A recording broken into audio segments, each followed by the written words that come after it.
Good morning, everyone. My name is Lowry Snow. I'm one of the co-chairs of the Point of the Mountain State Land Authority Board. The other co-chair, Representative Tusher, is joining us by live stream Zoom conference. This is the time and place set for our regular monthly meeting. And so we'll call officially that meeting to order. We welcome members of our board who are here present in our meeting room here in the Senate building. We also welcome members of the board who have joined us via Zoom.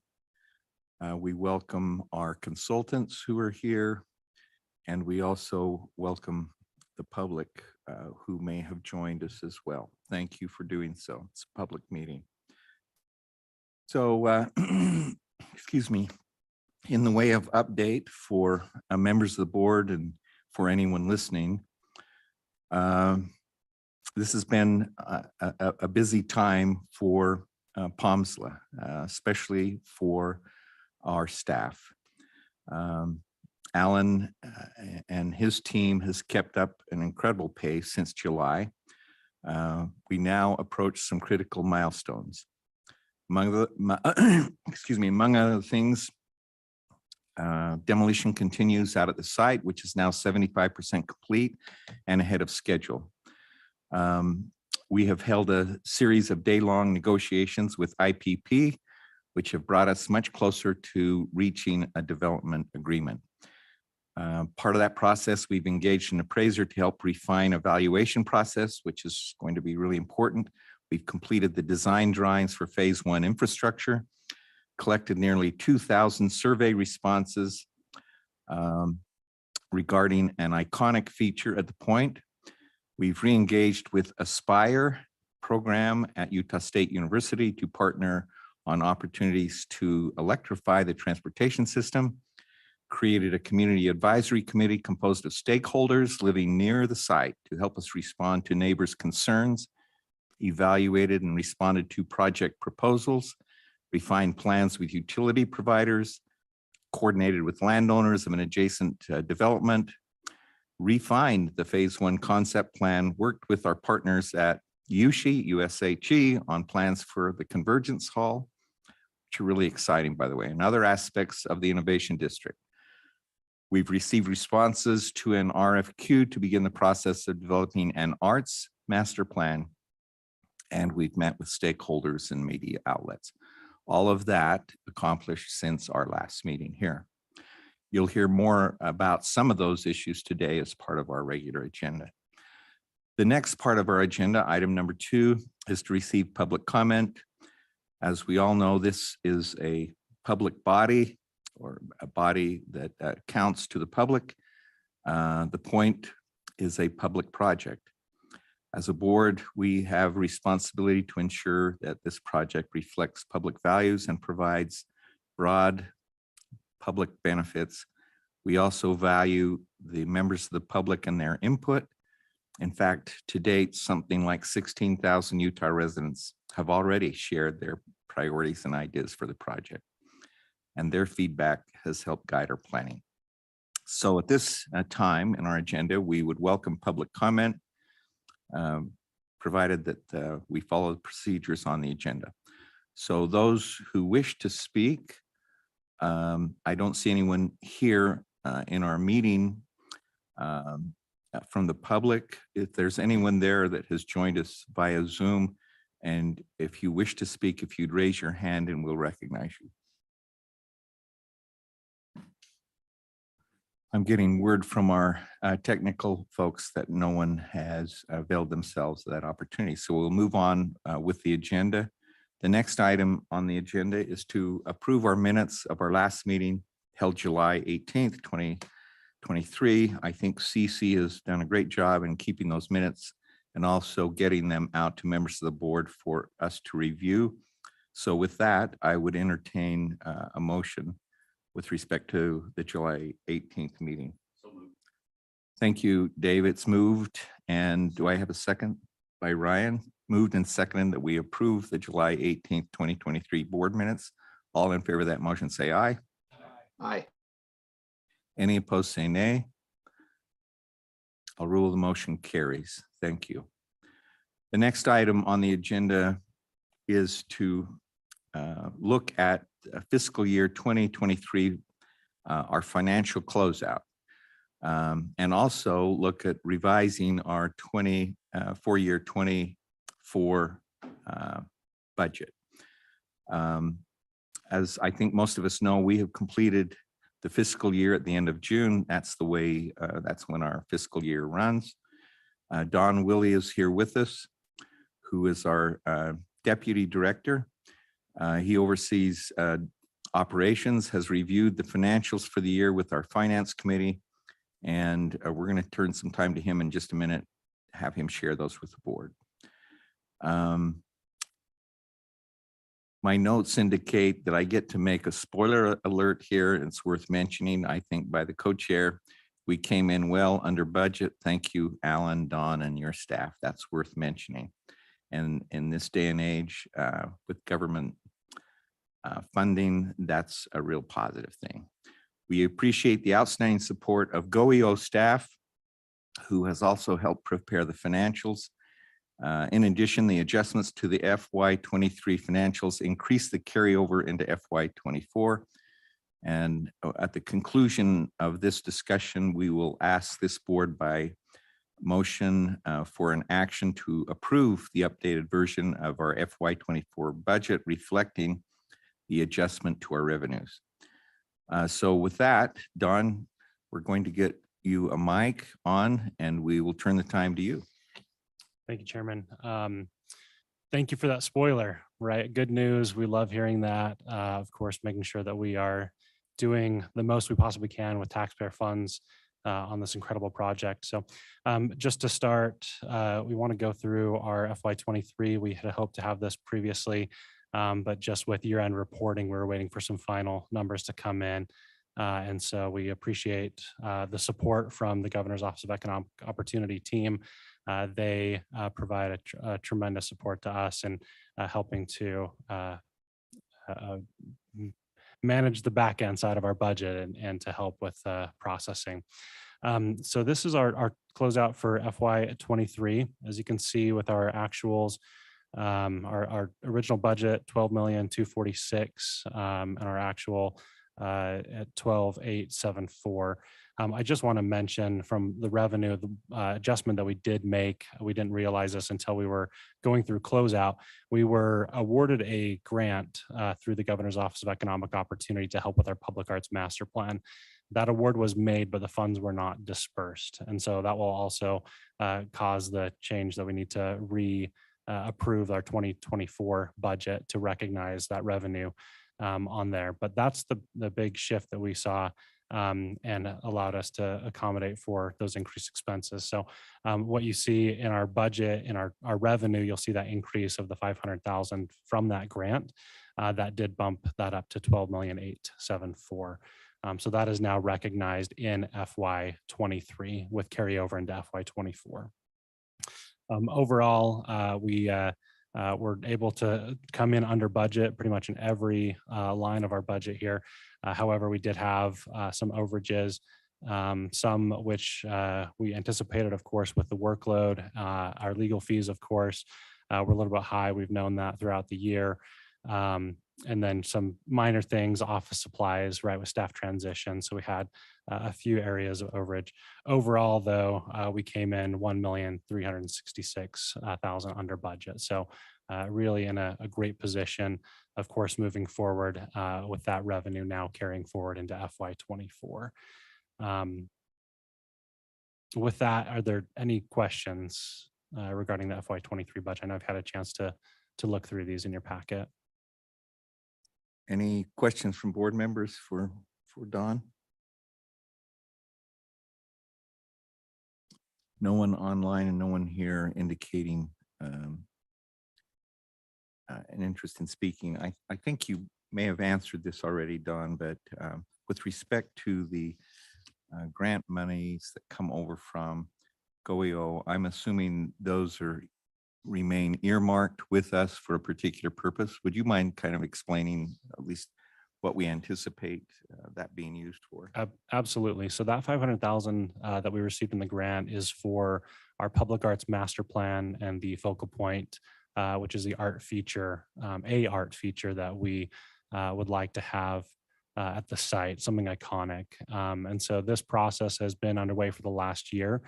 We've done a tremendous amount of public outreach. We currently have a survey that's open to gain public feedback on what a focal point, a central art installation may look like, as well as what art throughout the entire site will look like as well. This is a critical element really to building community, making it a wonderful place to live, work, and play, and to be able to enjoy and to see beautiful art that comes from local residents is what we're hearing is desired on the site. We're also, as was mentioned, in the middle of selecting a consultant to develop that art master plan.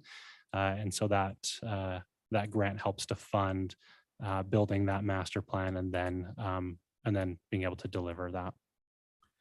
Thank you, Don. And I might just add too that I think that grant and the explanation that Don has given is consistent. In fact, I know it's consistent with the mission and legislative intent for this project, that it also reach out to encompass those kinds of activities and those kinds of interests for the public. So thank you for that description. Are there any questions from the board? I don't see any indication that there are. Don, why don't you explain to the board what you're looking for, hoping what kind of action be taken with respect to your presentation? For our fiscal year end FY23, we just would need the board to vote to approve this as our final financial statement for the year. With that adjustment. All right, thank you. Chair would entertain action in the form of a motion. Oh, okay. I don't want to cut it off. We need to talk about 24. Yeah, so fiscal year 24, this is where we do have that adjustment. I didn't mean to shorten your presentation. This is where we do have that adjustment. The board has approved the FY24 budget already. However, with the change, with recognizing that revenue, that the grant revenue that's come in, we do need the board to reapprove the budget. So what you'll see is the increased amount that carry over from FY23 into 24. So the revenue has increased with that 500,000. And then we did make one line item adjustment, and that's just moving food into meetings. So very minor, but just reclassifying those funds to ensure that we're recognizing them in the proper category. So with those, we just need a board vote on those two adjustments. Thank you. So with that, what we're really undertaking to do is make adjustments to our 2024 Correct. budget. All right. Chair would entertain a motion to that effect.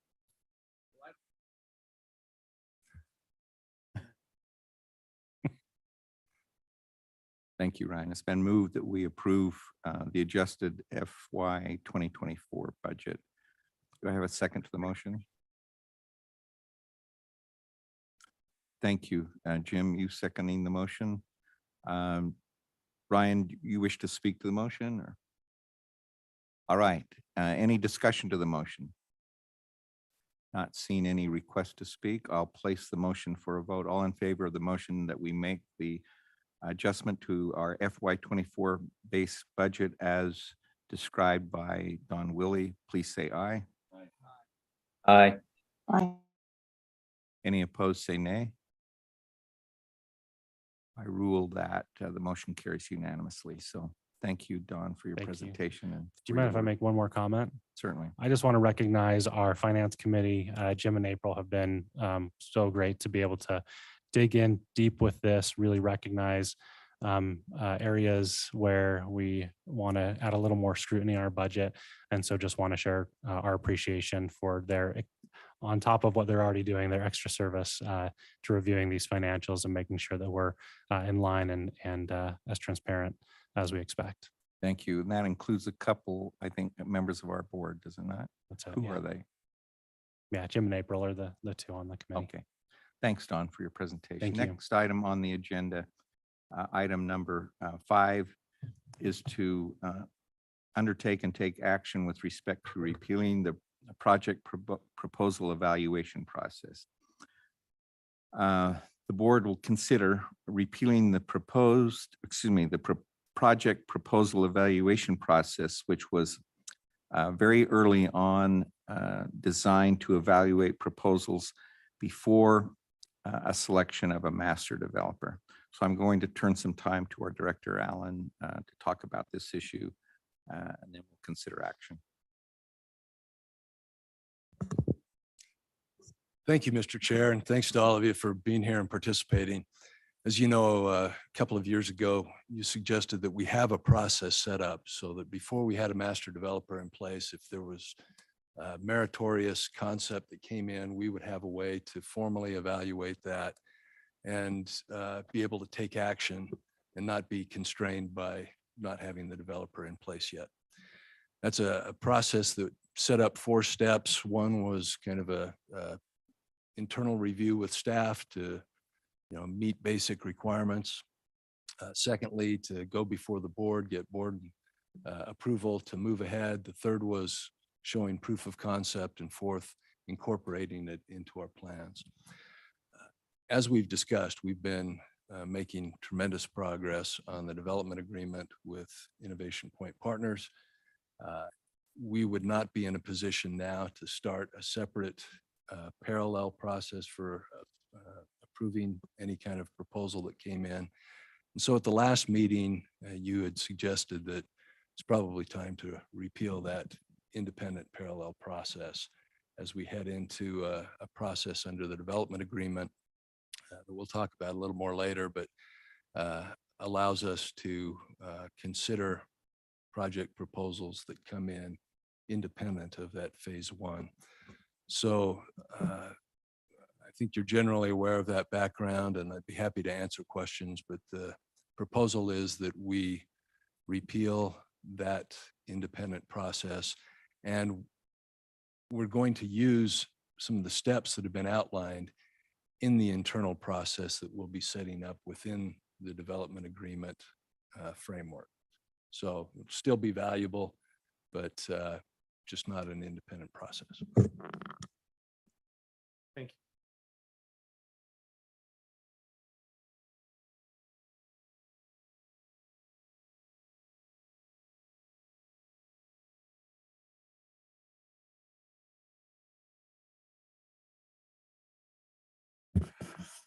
Yeah, I would support repealing that. It doesn't make sense to have 2 processes, and it just leaves us open for some liability.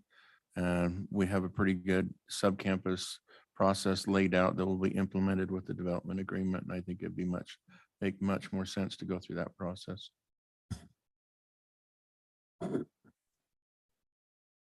Sure, we can turn that into a motion.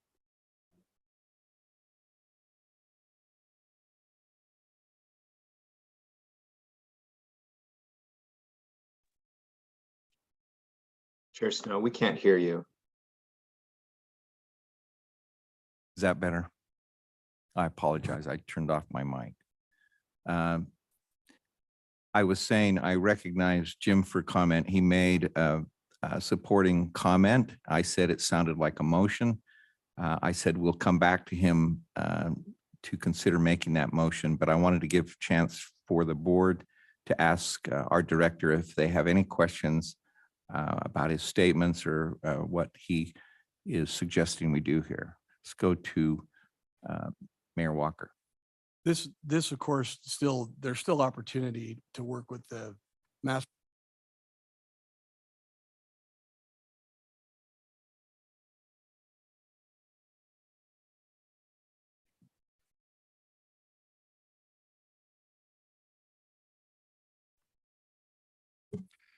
That's correct, Mayor. So you can approach the master developer. There's also an avenue.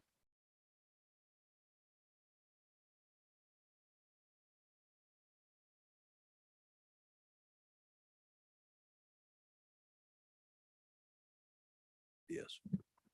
All right. Let me recognize you there, Ryan. See if your light's on your mic. Not on. How about that one? Okay, try that.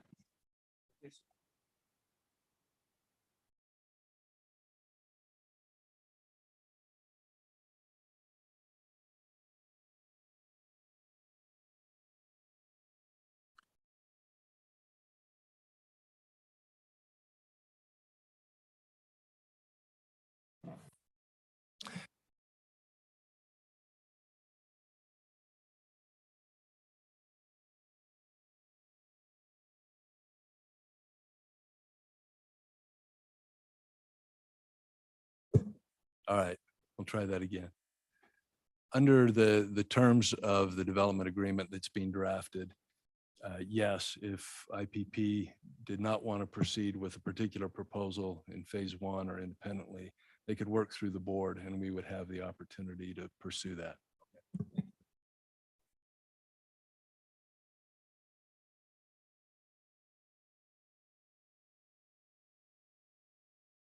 Representative Tusher.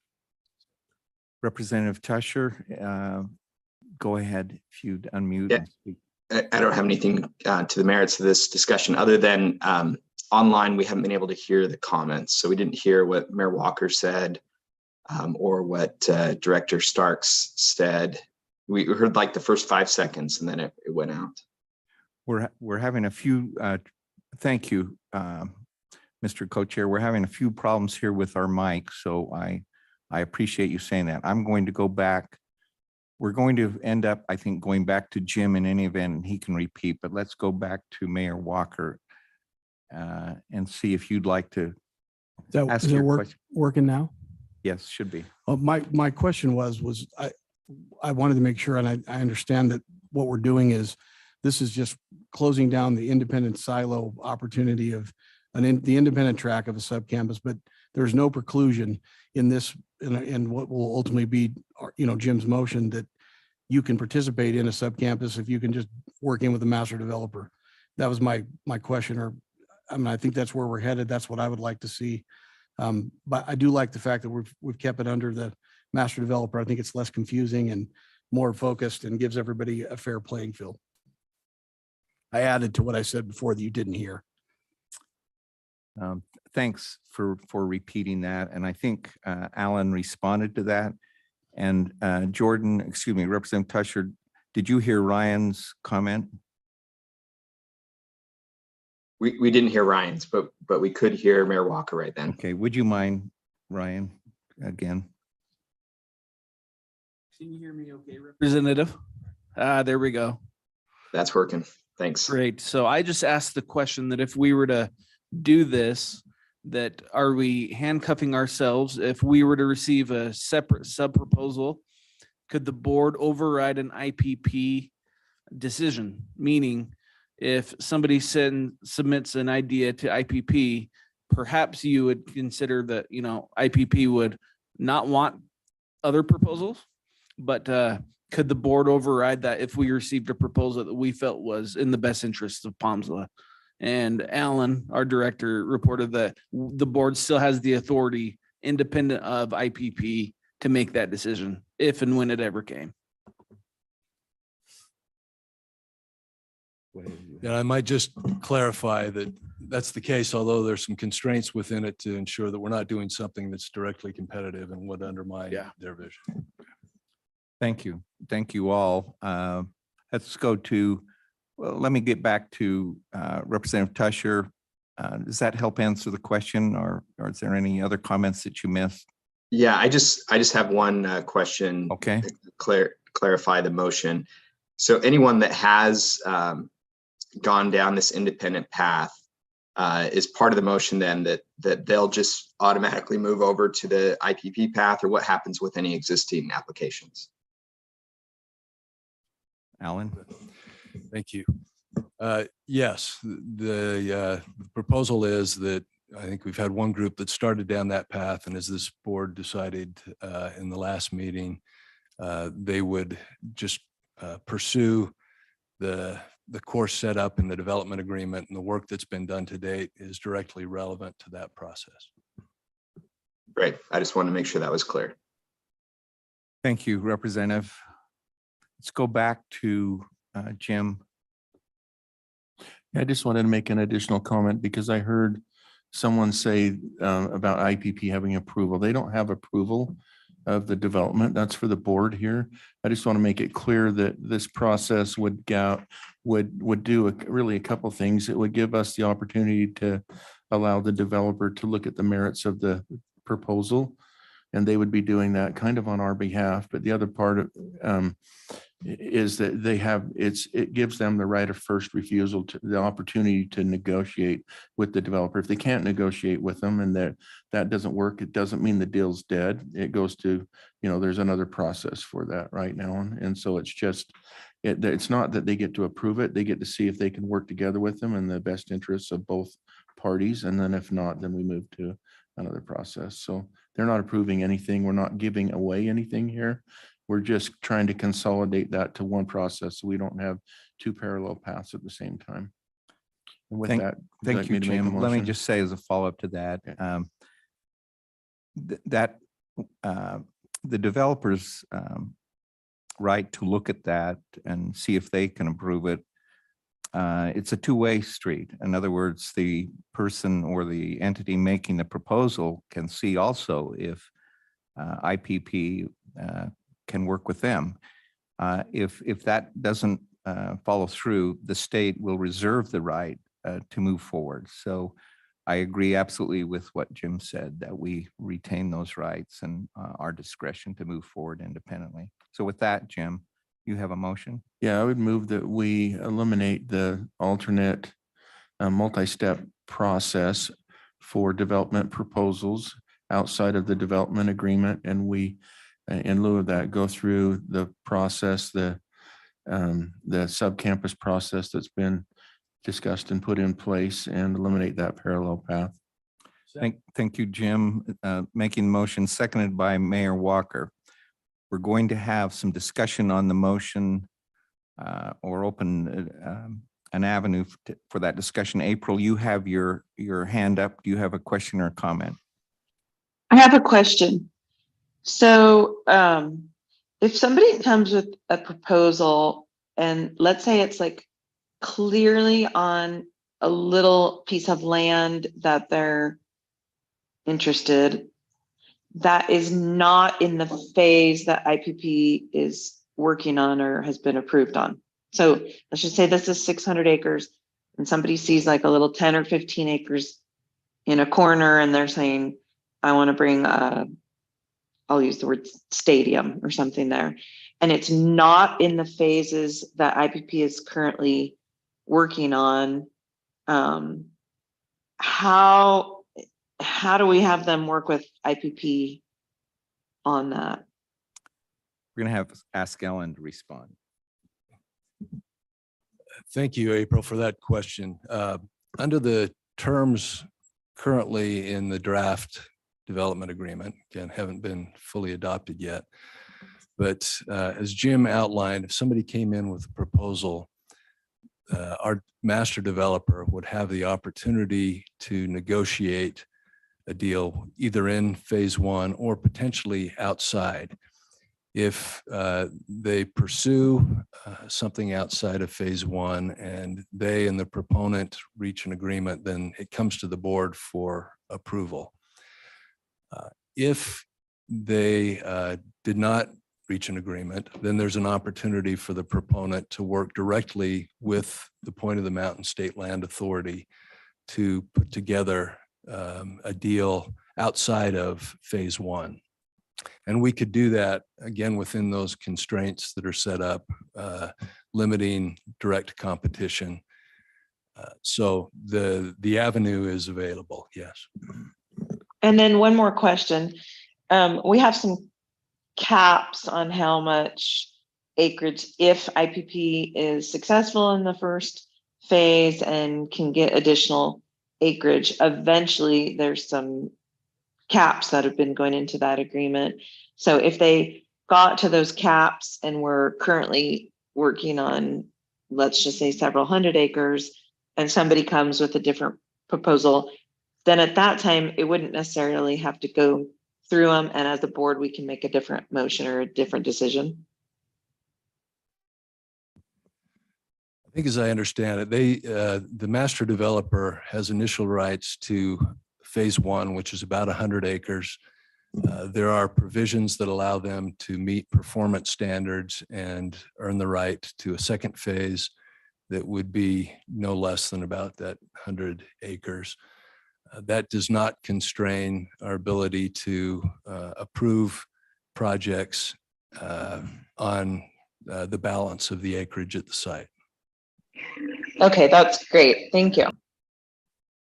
Thank you, April, for the question clarification. So board members, where we are, there's a motion on the table that we repeal the project proposal evaluation process that has been utilized somewhat as part of our initial process. Any further comments from board members on the motion? I think I need to add something to that motion. Okay, we're going to go back to the maker of the motion, Jim. So I think we also need to add that the firm that has proposed through that process right now would be moved to the sub-campus process as part of that motion. So I would move that we eliminate that multi-step process, project evaluation process, and move any current proposers there to sub-campus process, and then funnel everything through the sub-campus process as outlined in the draft development agreement. Thank you. So you would like to amend your motion to include that any project that is currently underway or has been considered under this evaluation process be moved to and considered under the sub-campus process. Is that your motion? Yes, they would have to go through that process. Thank you. And Mayor Walker, do you remain seconding to the amended motion? Remain seconded. It's been, motion has been made and seconded and amended and seconded. Any further discussion on the amended motion? No indication here of further discussion either in the meeting or online. So I'm going to place that motion for vote. All in favor of the motion as stated by Jim initially and as amended, please say aye. Aye. Aye. Any opposed, say nay. I rule that the motion carries unanimously. Thank you for your assistance. So we're now down to item number 6 on our agenda, which is consider going into closed executive session pursuant to Utah law 52-4-205 small d to discuss the 2 items listed on our agenda, which is project proposal as well as the development agreement. And then the board will remain open after that discussion to undertake whether there is any action to be taken as a result of those matters being discussed in executive session. So with that, the chair would entertain a motion to go into executive session. Moved. So moved I'll second. by Ryan Stark and seconded, is that you, April? Yes. Seconded by April. All in favor of that motion, say aye. Aye. Any opposed, say nay. Motion carries unanimously and with the threshold required by law. So we will move from this public meeting to executive session, and we will reconvene afterwards in public setting. Thank you.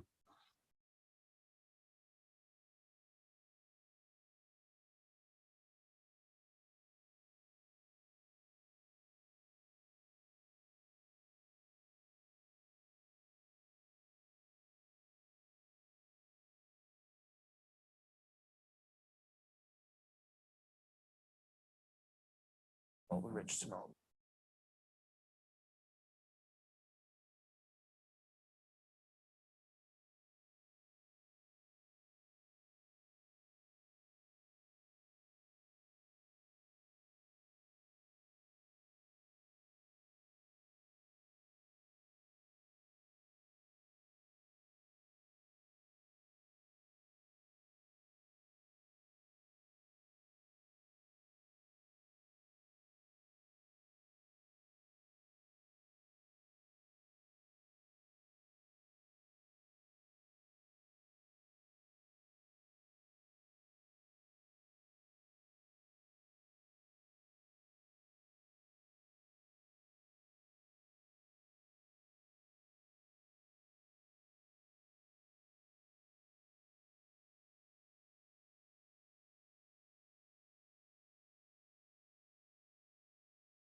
All ready to go?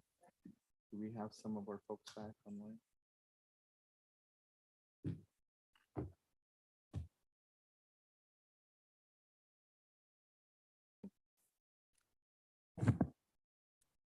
Okay, we are back in open session for the Point of the Mountain State Land Authority Board.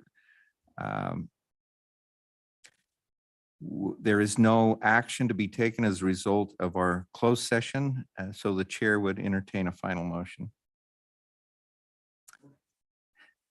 Mayor Walker making a motion to adjourn, seconded by Mayor Wilson. All in favor of that motion, say aye. Aye. Any opposed, say nay. We stand adjourned. Thank you for attending.